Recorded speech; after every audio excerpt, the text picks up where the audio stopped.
নমস্কাৰ বন্ধু। ডিব্ৰুগড় অভিমুখী শ্ৰমিক এক্সপ্ৰেছে ইতিমধ্যে আমি জনাইছোঁ যে চাংচাৰী পাৰ হৈছে এক্সপ্ৰেছখন গুৱাহাটীত উপস্থিত হ'ব। শ্ৰমিক এক্সপ্ৰেছ কিছু সময়ৰ পাছতে অনাহাৰে থকা যিসকল যাত্ৰী তেওঁলোকক খাদ্যৰ যোগান ধৰা হয়, তেওঁলোকক যিহেতু খাদ্যৰ যোগান ধৰাৰ লগতে পানীৰ যোগান ধৰা হৈছে বুলি জানিব পৰা গৈছে। নিউজ 18ৰ বাতৰিৰ পিছতে তৎপৰ হৈ পৰে ৰেল বিভাগ। মহাৰাষ্ট্ৰৰ পুনেৰ পৰা 22 মে'ত অসমলৈ অহা ৰেলখন পথ ভুল কৰি বিহাৰত দুদিন ধৰি আবদ্ধ হৈ আছিলে। জ্যেষ্ঠ সাংবাদিক বিপুল বৰ্মন আছে। কিছু সময় পূৰ্বে বিপুল বৰ্মনে আমাক জনাইছিলে যে তেওঁ ষ্টেচন অভিমুখে ৰাওনা হৈছে। গতিকে ষ্টেচনত ট্ৰেইনখন এই বিশেষ যিখন ট্ৰেইনৰ কথা আমি বাৰে বাৰে উল্লেখ কৰি আছোঁ, ট্ৰেইনখন আহি পোৱাহি কথা। গতিকে বিপুল বৰ্মনে এই মুহূৰ্তৰ খবৰ আমাক জনাই যাব। বিপুল বৰ্মন, আপোনাৰ ওচৰলৈ আহিছোঁ।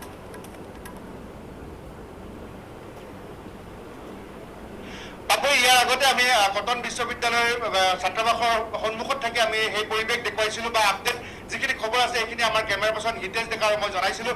এই মুহূৰ্তত আমি যি গুৱাহাটী ৰেলৱে ষ্টেচনত আছোঁ আৰু মোৰ পিছফালৰ এবাৰ পৰিৱেশ দেখুৱাব আমাৰ কেমেৰা পাৰ্চনে।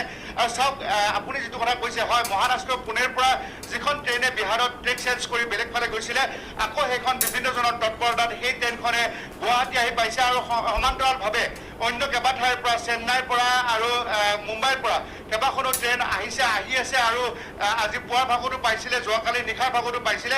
সেই লোকসকল আমি অকণমান ছাইডৰ পৰা আমি জুম কৰি দেখুৱাব পাৰিম যে এইসকল যিসকল যুৱক যুৱতী তেওঁলোকে অসমৰ বাহিৰত আছিলে আৰু অসমৰ বাহিৰৰ পৰা তেওঁলোকে আহি এতিয়া গুৱাহাটীত উপস্থিত হৈছে। এই লোকসকল যে গুৱাহাটীৰে তেনেকুৱা নহয়, তেওঁলোকে উত্তৰ পূৰ্বাঞ্চলৰ বিভিন্ন প্ৰান্তৰ। আমি সেই আগৰ কেম্পটো এবাৰ আমি জুম কৰি দেখুৱাম যে যোৱাকালি নিশা বাপৰি যেতিয়া 11 বজাত আহি যি ট্ৰেইন উপস্থিত হৈছিলে, আচলতে এই যুৱক যুৱতীসকলক কঢ়িয়াই লৈ অহা ট্ৰেইন, তাতে তেওঁলোকে অস্থায়ীভাৱে সেই পেণ্ডেলত আছিলে আৰু তেওঁলোকৰ বাবে ইয়াত বাছ ৰেডি কৰা হৈছে। এতিয়া এই আমাৰ স্ক্ৰীণতে টেলিভিশ্যনৰ পোনপটীয়াভাৱে দেখা পাইছে যে এই যিবিলাক বাছবিলাক প্ৰায় 100খনতকৈ অধিক বাছ এই ল'ৰা ছোৱালীবিলাক, যুৱক যুৱতীবিলাকক লৈ যোৱাৰ বাবে সাজু কৰিছে। কোনোবাখন যদি অৰুণাচলৰ পৰা আহিছে, আন কোনোবাখন মেঘালয়ৰ পৰা। এই ধৰণে উত্তৰ পূৰ্বাঞ্চল 8খন ৰাজ্যৰ পৰা বাছৰ সেৱা অসমেই সহায় কৰি দিছে আৰু অসম চৰকাৰৰ পৰিবহণ বিভাগে সহায় কৰি দিয়াৰ বাবে এই যুৱক যুৱতীসকলক ইয়াৰ পৰা তেওঁলোকে অসমৰ বাহিৰত উপাৰ্জন বিচাৰি বিভিন্ন স্থানত তেওঁলোকে কাম কাজ কৰি আছিলে। এই যুৱকবিলাকক দেখিছে, আমি ইয়াৰ পৰা সুধিব বিচাৰিছোঁ, ভাইটি তোমালোকে ক'ৰ পৰা আহিছা?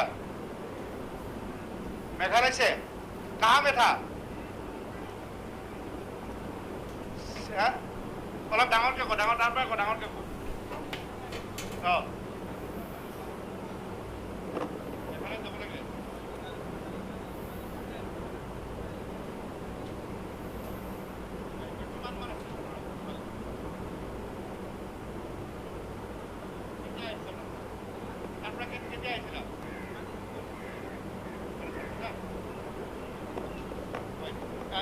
এই যিবোৰ যুৱক অতি কম বয়সৰ, তেওঁলোকে মাত্ৰ 20-22 বছৰীয়া যুৱক হ'ব।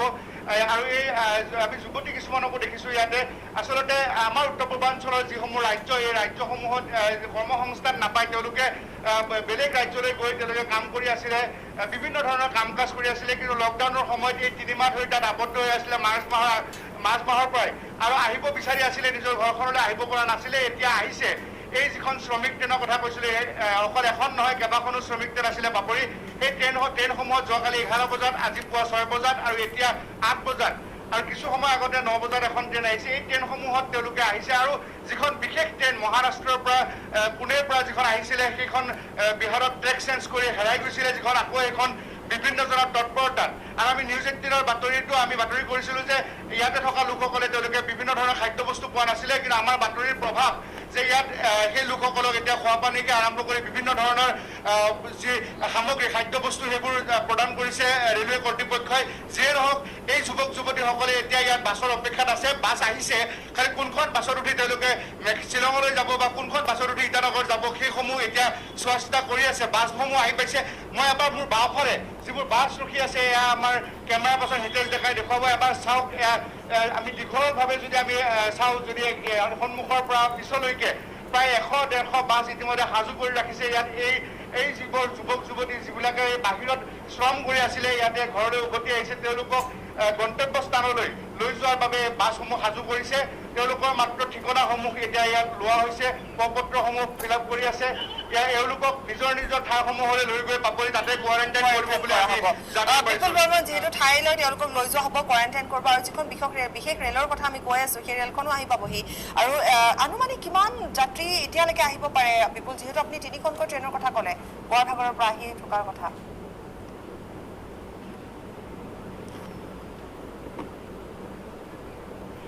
চাওক যোৱা দিনকেইটাত যেতিয়া চতুৰ্থ পৰ্যায়ৰ লকডাউনৰ সময়তে এইটো কৈছিলে যে এই ট্ৰেইনসমূহ চলাচল আৰম্ভ হ'ব আৰু বিশেষকৈ শ্ৰমিক ট্ৰেইনৰ আৰু সেই শ্ৰমিক ট্ৰেইন চলাচল আৰম্ভ কৰিছিলে কিন্তু এতিয়া দেখিছিলোঁ যে পৰ্যায়ক্ৰমে বিভিন্ন সময়ত সেই ট্ৰেইনবোৰ আহি আছিলে মই পুনৰবাৰ কৈছোঁ যে যোৱাকালি 11টা বজাত আজি ৰাতিপুৱা 6টা বজাত 8টা বজাত আৰু এই যিখন আমি ট্ৰেইনৰ কথা কৈছিলোঁ এইখন 9টা বজাত এতিয়াৰ পৰা আধা ঘণ্টা আগত ইয়াত আহি উপস্থিত হৈছে মই এবাৰ গুৱাহাটী ৰেলৱে ষ্টেচনৰ যি বাহিৰৰ পৰিৱেশটো দেখুৱাইছোঁ যে আপুনি সুধিছে কিমানমান আহিব পাৰে যিটো চৰকাৰী হিচাপত ইয়াত যিসকল লোক উপস্থিত আছে প্ৰপত্ৰ সংগ্ৰহ কৰাৰ ক্ষেত্ৰত তেওঁলোকৰ হিচাপত এতিয়ালৈকে প্ৰায় 1200 লোক বাহিৰৰ পৰা আহিছে এই যি 4খন ট্ৰেইনৰ কথা কৈছোঁ মই 9 বজাৰ ইয়াৰ আগৰ 8 বজাৰ 6 বজাৰ আৰু যোৱা নিশা 11 বজাৰ 11 বজাৰখিনিক এই আগৰ যিখন পেণ্ডেল আছে সেই পেণ্ডেলত তেওঁলোকক তাত ৰাখিছিলে